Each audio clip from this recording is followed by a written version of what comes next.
I had oil. It's just...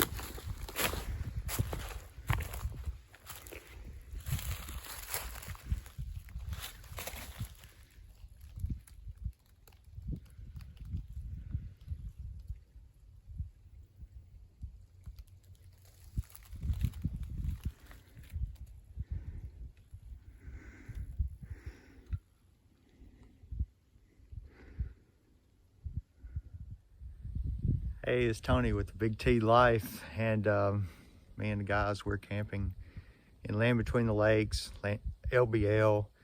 We're on the Tennessee side of the park, and we're actually over on Lake Barkley's side too, so it's on the east side of LBL.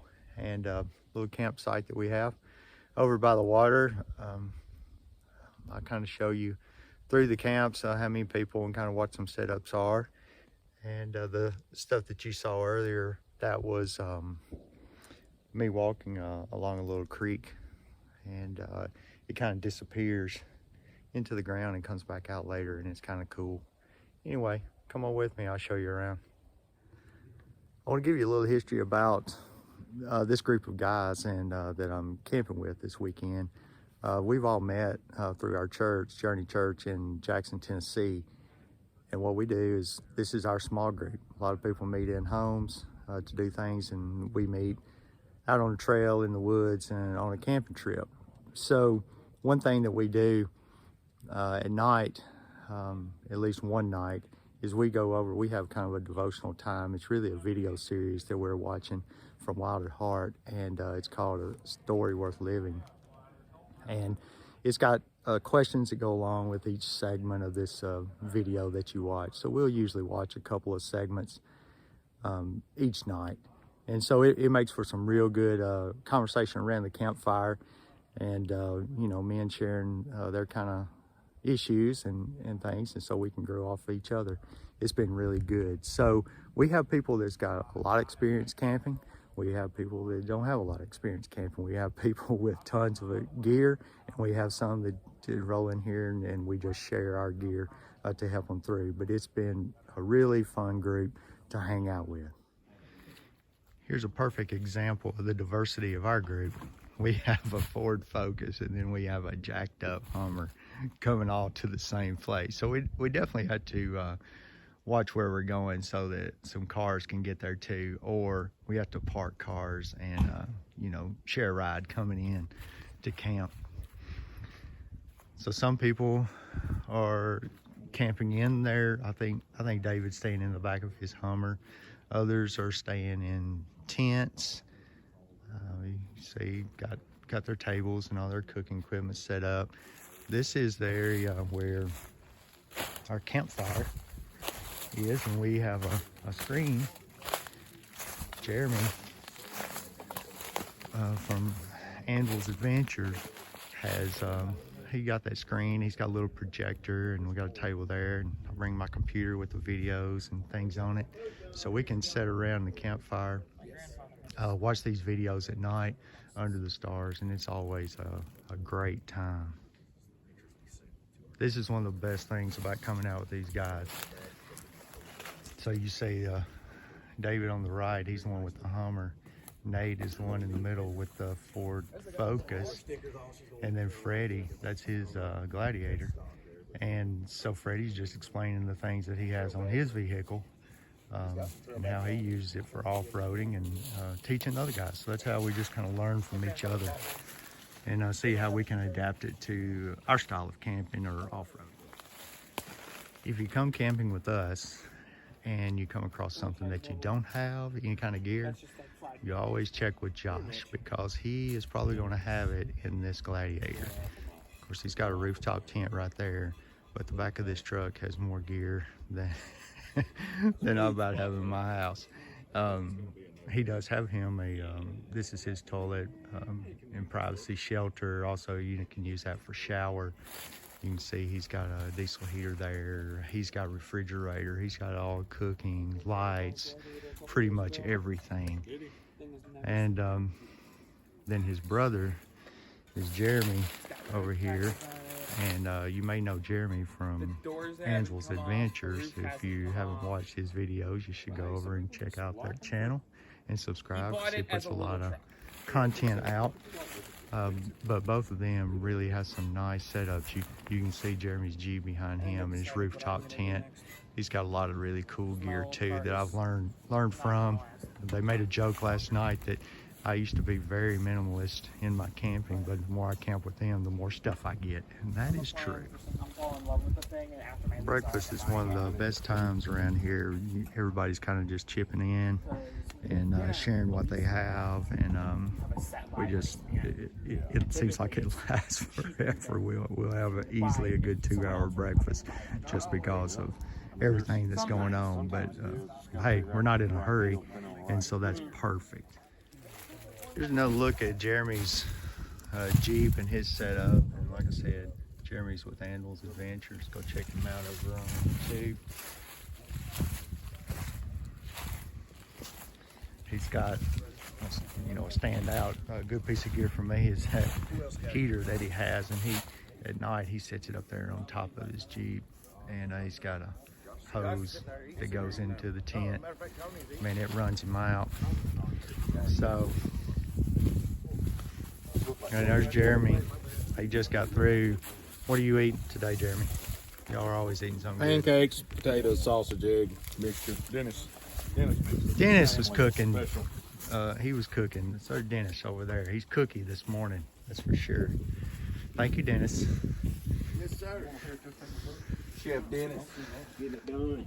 So you can see between Jeremy and his brother Josh, they have a pretty cool setup, and it's fun for all of us.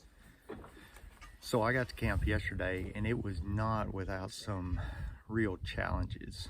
On the way, I'm about 2 hours away from here is where I live, but on the way here, my truck quit 3 times, and I don't know what's going on, some kind of electrical issue, and it just loses power. Some of you may know, I mean, I have solutions to what it is, but it's something about stabilization, traction control, and all this stuff goes on. It starts vibrating and it just loses power and shuts down, and I have to stop. It cranks back. It's been doing it for a couple of days now, and it cranks back. And check engine light still stays on, but Jeremy actually called me once when it quit, and he was about 30 seconds before he called. My truck had just quit, and he was like checking on me. Hey, you okay? And I said, no, my truck just quit. I'm telling you what, I'm getting this thing started, and I'm headed your way. So I just kept on coming, and maybe, you know, it's going to get me back home, I hope. But then after I get to camp, I open the back of my camper, and this gasoline smell just about knocks me down. Well, that was from a little generator that a friend of mine, he knew I was going camping with a bunch of guys. He's like, hey, well, why don't you take this little generator I have in case somebody needs to use it? And I'm like, yeah, that'd be a good idea. So he said, you know, you had to put some gas in it. I stopped on the way here, put just a little bit of gas in that thing, took it out of my truck, put gas in it, stuck it back in, and then somehow that thing leaks gas through some kind of vent overflow type thing from sloshing around, and gasoline got in my bed rug. And if you've seen my earlier videos, you know, I talk about my bed rug and how nice it is, be padded, and it insulates and makes it real good for crawling in and out of my truck. Well, that thing's got gasoline on it.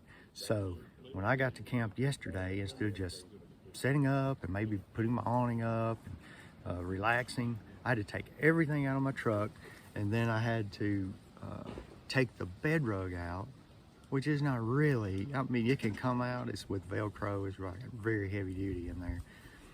So we had to mess up, you know, some Velcro and all to tear that thing out, and I just stuck it on top of my truck for it to air out. And I guess when I get home, I'm gonna have to figure out how to get the gas smell out of it. So anyway, I'm going to show you show you my truck set up, and it is not the greatest right now for sure, because I have everything thrown in there. It is so unorganized. But here's the thing about it: every camping trip's not perfect, and if you have a mistake, don't let that get you down. Especially, I mean, I got all these guys in this support group, and they're going to help me with anything I need here. So just go on and do it and get out there, and I promise, if you overcome that little challenge, you're going to feel much better about your trip than you would if everything went perfectly. Let me show you my truck. That is not where a bed rug goes. It is on the rack of my truck.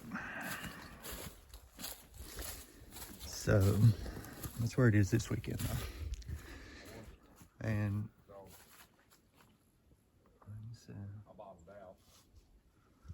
there's just a gasoline spot about 1 foot by 1 foot up there, but it'll sure take your breath when you're inside here. Anyway, I got everything out, put everything back in, you know, the help of the guys. And so the only difference really, except I just kind of threw it all back in, it's the same thing. It's just not as comfortable on the floor. And also, when I was taking my clothes off to get in the bed last night, my feet were touching the metal, just the bed, and it was cold. So I had to take my clothes, my coveralls, and a big coat, and put down there just to have kind of like a rug to put my feet on. But it didn't get too cold last night. And you see that I have my little buddy heater right there. I only used that twice. Once just right before I got in the bed, and then once right before I got out of bed this morning. And so it really, this morning was about 40 degrees, so it wasn't bad at all. I cranked it on for a few minutes, got up to about 50, and then it was comfortable. So anyway, I didn't let that problem with my truck stop me. Actually, the one about my truck actually getting here, and then the one with the gasoline problem, I didn't let that stop me either. Okay, I did not use it because I've got a power supply issue, but that's my new heater, and I really want to do a review about how I attached it. I don't want to do a review about one of these Chinese diesel heaters, because you can find a million of those online. You can learn all you want to, but it's more important to me about knowing how to connect this to your camper to get heat. And I have a great solution for that, and I'll be excited to show you when I get that thing going, that's for sure. You can see there's my toilet shelter. If you look at some previous videos, I talk about that, the details of it, and that is really, really handy. This is the culprit of the gasoline leak on my bed rug. I'm not happy with that. Somewhere else for some ain't talking. All right, I've been abused over here because I'm not with the group here, and these guys have been talking about me because I'm walking around over here doing videos, but they're having breakfast. But this is what it's about. And see, this is our gathering area, and there's the video screen, so you can see what we do at night too. Hey guys. Nothing like it. Nothing like it. Breakfast in the woods. I hope you enjoyed the walk around our campsite this morning, and I really appreciate you following and subscribing to the Big T Life. See you next time.